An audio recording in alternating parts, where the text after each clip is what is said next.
RT admission 2026-27चे form सुरू झालेले आहे. सध्या तरी 28 तारीख ही लास्ट डेट देण्यात आलेली आहे. यामध्ये डेट वाढू शकते. त्यानंतर फॉर्म भरण्याचा जो व्हिडिओ आहे या व्हिडिओच्या डिस्क्रिप्शनमध्ये सुद्धा दिलेला आहे आणि आपल्या यूट्यूब चॅनलवर सुद्धा उपलब्ध आहे. त्याप्रकारे तुम्ही तुमचे फॉर्म भरू शकता. यामध्ये फॉर्म भरत असताना भरपूर जे पालकवर्ग आहेत ते करत आहेत चुका, कारण की यामध्ये भरपूर सारे जे पालकवर्गांच्या ज्या कमेंट्स आलेल्या आहे आणि यामध्ये पालकवर्गांनी फॉर्म भरायच्या अगोदर कोणती काळजी घ्यायला पाहिजे, कारण की यामध्ये जर तुम्ही चुका करत असाल तर तुम्ही या प्रोसेसमधून बाद केले जाऊ शकता. कारण यामध्ये पहिला प्रॉब्लेम सुरू आहे ते म्हणजे की जे गुगल लोकेशन आहे हे डिस्प्ले होत नाही आहे. कोणाला होत असेल, कोणाला होत नाही. जर डिस्प्ले होत नसेल, साईडमध्ये प्रॉब्लेम असेल तर तुम्ही फॉर्म भरू नका. थोड्या वेळानं फॉर्म भरण्याचा प्रयत्न करा, कारण की RTकडून सुद्धा सांगण्यात आलेलं आहे की RT 25% ऑनलाईन प्रवेश अर्जाची स्थिती पाहत असताना सर्व्हरच्या क्षमतेपलीकडे जाऊन पोर्टल स्लो होऊ शकते. त्यामुळे पालकांनी संभ्रमात न पडता काही वेळाने पुन्हा प्रयत्न करावे, म्हणजे साईडमध्ये प्रॉब्लेम राहू शकते. त्यामुळे जर वाटत आहे तुम्हाला की यामध्ये चुकीचं होत आहे काहीतरी किंवा लोकेशन येत नाही आहे, तर तुम्ही थोड्या वेळानं ट्राय करा. त्यानंतर बघू शकता RT प्रवेश प्रक्रिया 2026-27 या वर्षाकरिता पालकांनी अर्ज भरण्यास सुरुवात झालेली आहे. पालकांनी पुढील ज्याही सूचना आहे, ज्या सूचना आपण आता डिस्कस करणार आहे आणि अतिशय महत्त्वाच्या सूचना असणार आहे. पहिली आहे की पालकांनी अर्ज भरताना आपल्या राहण्याचा म्हणजे जो निवासी पत्ता आहे गुगल लोकेशन पुन्हा तपासून पाहावे. पूर्ण अर्ज बरोबर असल्याची खात्री झाल्याशिवाय अर्ज सबमिट करू नये. मी अगोदरही सांगितलेलं आहे की गुगल लोकेशन अतिशय महत्त्वाचा पार्ट आहे आणि संपूर्ण फॉर्म जोपर्यंत तुम्हाला खात्री होत नाही की हा फॉर्म आता 100% बरोबर आहे तोपर्यंत फायनल सबमिट करू नका. जेव्हा वाटेल तुम्हाला की आता आपला फॉर्म ओके आहे तेव्हाच तुम्ही फॉर्म सबमिट करा.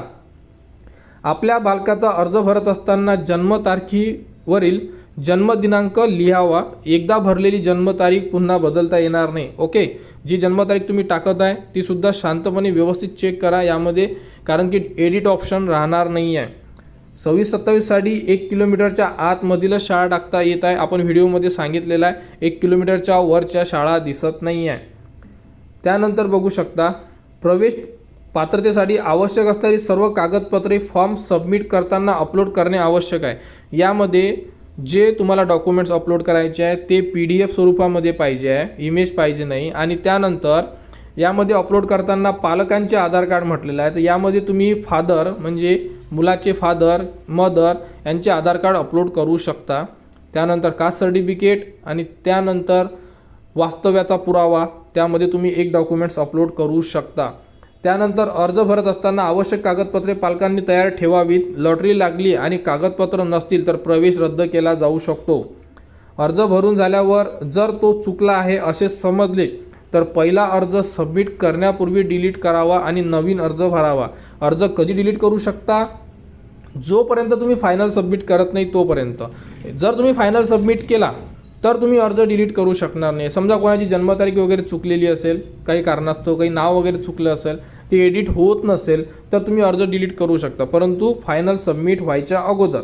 एका पालकाने आपल्या बालकासाठी डुप्लिकेट अर्ज करू नये. एकाच बालकाचे 2 अर्ज आढळून आल्यास त्या बालकाचे दोन्ही अर्ज बाद केले जाणार. अर्ज लॉटरी प्रक्रियेमध्ये समाविष्ट केले जाणार नाही. एकापेक्षा जास्त अर्ज करू नका. नाव परत काहीही स्पेलिंग चेंजेस करून अर्ज करू नका.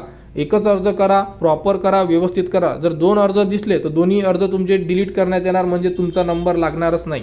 अर्ज भरल्यावर पालकांनी अर्ज क्रमांक, अर्जात लिहिलेला मोबाईल नंबर, अर्जाची प्रत स्वतःजवळ लॉटरी प्रक्रिया होईपर्यंत सांभाळून ठेवा. संपूर्ण फॉर्म सांभाळून ठेवा.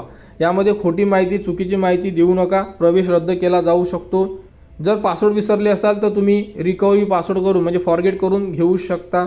त्यानंतर सध्या डेट 28/2/2026 देण्यात आलेली आहे. त्यानंतर हँडिकॅप बालक असेल तर त्यांच्याकडे 40% प्रमाणपत्र असणं गरजेचं आहे. त्यानंतर निवासी पुराव्यासाठी जी गॅस पावती आहे ही रद्द करण्यात आलेली आहे. त्यानंतर निवासी पुराव्यासाठी बँकेचे पासबुक दिल्यास फक्त राष्ट्रीयकृत म्हणजे नॅशनलाइज बँकेचे पासबुकच धरण्यात येणार. यामध्ये अर्ज भरताना लोकेशन चुकू नये म्हणून गुगल मॅपवर पत्ता टाकून मिळालेला लॉंगिट्यूड आणि लॅटिट्यूड प्रवेश अर्जावर टाकल्यास लोकेशन चुकणार नाही. ओके, अशा प्रकारे संपूर्ण माहिती भरा. काही अडचण असेल तर इथे तुम्हाला एक जीमेल दिलेला आहे, यावरती तुम्ही कंप्लेंट करू शकता. त्यांच्याकडून माहिती घेऊ शकता. तर या प्रकारे संपूर्ण माहिती आहे. कोणाला कुठेही अडचण असेल तर तुम्ही विचारा, फेसबुकवर मेसेज करा. फेसबुकवर तुम्हाला डायरेक्टली कॉन्टॅक्ट होऊ शकतो माझ्यासोबत. त्यावरती तुम्ही तुमचा प्रॉब्लेम सांगा, आपण मदत करतो आहे. परंतु जे तुम्ही आता कमेंट्स करत असाल, कमेंट्स खूप जास्त आहे. तुम्हीसुद्धा चेक करा की किती साऱ्या कमेंट्स आहे. जेवढ्या कमेंट्स आपल्याला लगेच मला दिसत आहे, मी त्यांच्यावर उत्तर देतो आहे. परंतु एवढ्या डीपमध्ये कमेंट्स आहे, खूप जास्त कमेंट्स आहे, त्यावरती रिप्लाय देता येत नाही आहे. म्हणून ज्यांनाही प्रॉब्लेम आहे तर चुकीचं काम न करता तुम्ही फेसबुकवर या, फेसबुकला तुम्ही फॉलो करा आणि त्यावरती मला मेसेज करा. मी प्रयत्न करतो आहे की तुम्हाला लवकरात लवकर त्यावरती रिप्लाय देऊ शकलो पाहिजे. तर RTE ॲडमिशन 2026-27मध्ये संपूर्ण जेही सूचना दिलेल्या आहे फॉलो करा. त्यानंतरच तुम्ही तुमचा फॉर्म भरा. डॉक्युमेंट्स अपलोड तेच करा जे डॉक्युमेंट्स तुम्ही ॲडमिशनला देणार आहे. त्यानंतर फॉर्म एकच भरायचा, व्यवस्थित फॉर्म भरा, एकही चूक होऊ देऊ नका. आणि कोणाला अडचण असेल तर सांगा. RTE ॲडमिशनबद्दल तुम्हाला संपूर्ण माहिती आपल्या चॅनलवर दिल्या जाणार. आणि त्यासाठी हा व्हिडिओ इतरांपर्यंत शेअर करा आणि आपल्या चॅनलला सबस्क्राईब करा.